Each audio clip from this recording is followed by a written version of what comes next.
my biggest controversy. Contour-versy. This is my contour. This is the eye polish, Seduce. It makes the best contour you'll see in a minute. And again, my living luminizer. All right. Contouring. Guys, contour properly. Let's lift these cheekbones up. This is not a gaunt, scary movie thing where you're contouring right down into the damn mouth here and turning it into a lipstick. It has to be higher. It has to sit right underneath the cheekbones there like that. It is not supposed to be like that. That is lighting. So stop copying pictures of the models in the magazines when it looks like that. That is with no contouring, and it's got good light and makes that mark automatically from the structure of their face. I take a little bit of this Seduce and I'm going to pop a little bit down there for contouring the nose. Look at that. That doesn't look like a big huge blob when you turn the nose sideways. See, there's just a little bit of shadow. Just going to soften that line just slightly. Beautiful. Contour again if you want. Just shape up in the top of the temples. But this color is amazing because it looks natural. It looks like a real shadow. This color is the same as the shadow under here. I don't know who's developing orange contours. Cosmetic industry, wake up. Stop going with the tried and true because it's selling, because it's not correct. Now, I like to feather it up slightly, but if you look at that when she turns her face, you're not seeing a big huge chocolate bar stuck in the side of the face.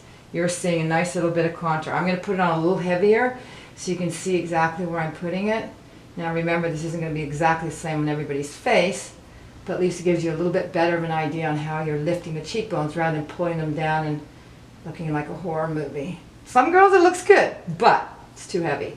And I'm also going to contour slightly under her chin line here, just to soften and just make it a little bit more structured. Can you see that? Look at that, looks beautiful. It's very soft. Oops, blend it a little better there, Rosemary. Jesus. But I did put it on a bit stronger just so you can see. Now I'm going to take a little bit of blush.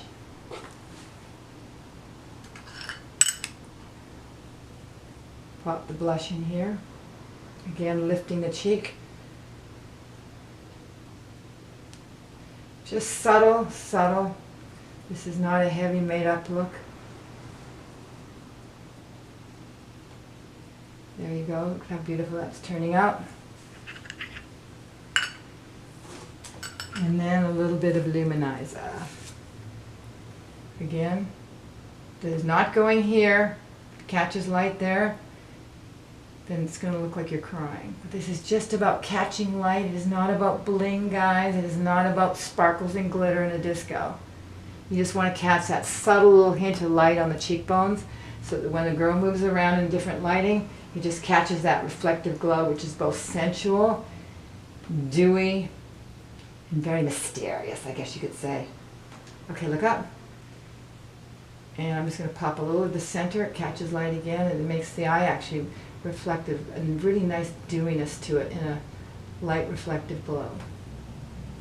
Now a little trick that I like to do, close your eyes, I like to do just a hint right in the center of the lid. And again, open your eyes, honey. And just lift your face slightly, look around. You see that nice little reflective glow? See that? That's beautiful. Again, if you want, over the top of the lid, over the top of the bow, gives a little bit more drama and a little bit down the nose. Beautiful.